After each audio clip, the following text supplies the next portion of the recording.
सीते राम कथा हृदयम। गौतम पुत्र शतानंद गुरुदेव को कोटि कोटि प्रणाम। इष्टार्थ सिद्धि मस्तु, मंगल हो।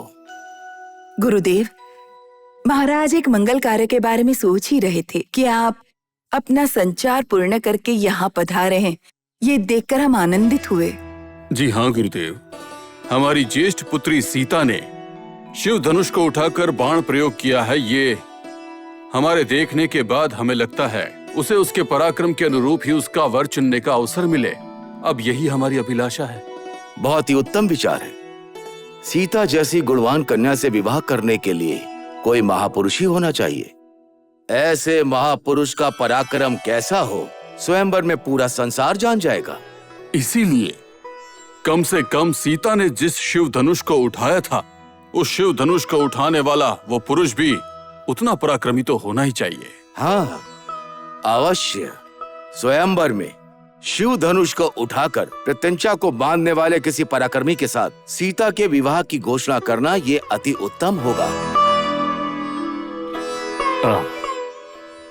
आपका ये उपदेश सुनकर हम बहुत आनंदित हुए हैं। हम शीघ्र ही सीता के स्वयंवर की घोषणा करते हैं। आशीर्वाद दीजिए। शुभमस्तु। गुरुवर्य शतानंद जी, हमारी ज्येष्ठ पुत्री सीता के विवाह के लिए आपने हमें जिस प्रकार का परामर्श दिया था, स्वयंवर के आयोजन करने के विचार को इस सभा को बताने के लिए अनुमति चाहता हूं। अवश्य महाराज। स्वयंवर का अर्थ होता है चारों दिशाओं से बहुत सारे राजकुमारों का आगमन। स्वयंवर के प्रश्नों को स्वीकार कर वधु से विवाह करना होता है। इस कारण हिमालय से लेकर दक्षिण दिशा के जितने भी राजकुमार हैं, उन सभी को सूचित करना होगा महाराज। अमात्य जी और सभा के बाकी सदस्य, हमारी सीता कोई साधारण कन्या नहीं है। ये बात उसके सद्गुण आचरण से सभी लोग जान चुके हैं। हाल ही में एक संदर्भ में जिस शिव धनुष को कई लोग मिलकर हिला भी नहीं पाते, उस महान शिव धनुष को हमारी सीता ने सिर्फ उठाया ही नहीं बल्कि उससे बाण भी चलाया। और ये सब देखकर हम सब आश्चर्यचकित हैं। जब हमारी सीता ही इतनी पराक्रमी है तो उससे विवाह करने वाला कोई साधारण नहीं हो सकता।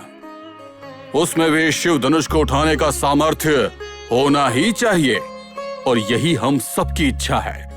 और इसीलिए उस शिव धनुष को उठाकर रखना ही हमारे स्वयंवर की चुनौती होगी। सीता के स्वयंवर में यही चुनौती है। सभी आगंतुकों को बता देना, इस वीरता का प्रदर्शन करने वाला शक्तिशाली पुरुष ही हमारी सीता से विवाह करने योग्य होगा। इस बात को 8 दिशाओं में फैला दो और कहना कि ये राजा जनक की चुनौती है।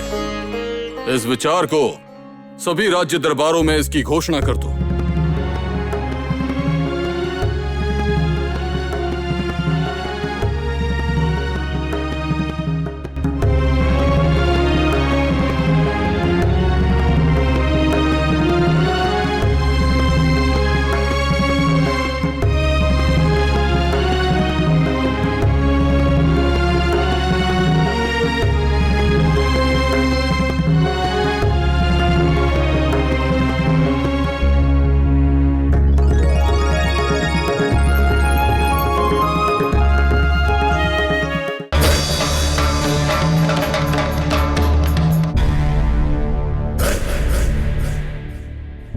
शिव धनुष को उठाकर उसकी प्रत्यंचा को कसकर बांधने वाले। शांत हो जाओ। ये अपना संदेश सुनाना बंद करो। इस संदेश को मिथिला नगर से हमारे लंका तक लेकर आए हो। इस रावण को धनुष उठाकर कन्या से विवाह करने की इच्छा नहीं है। ये स्वयंवर बालकों का खेल है।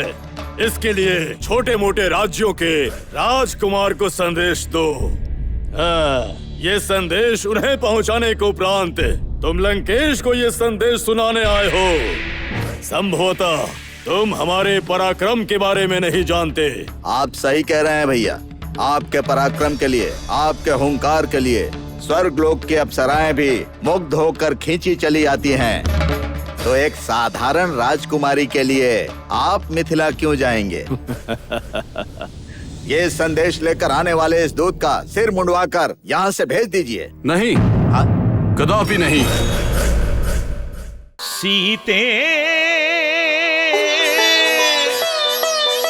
राम कथा हृदयं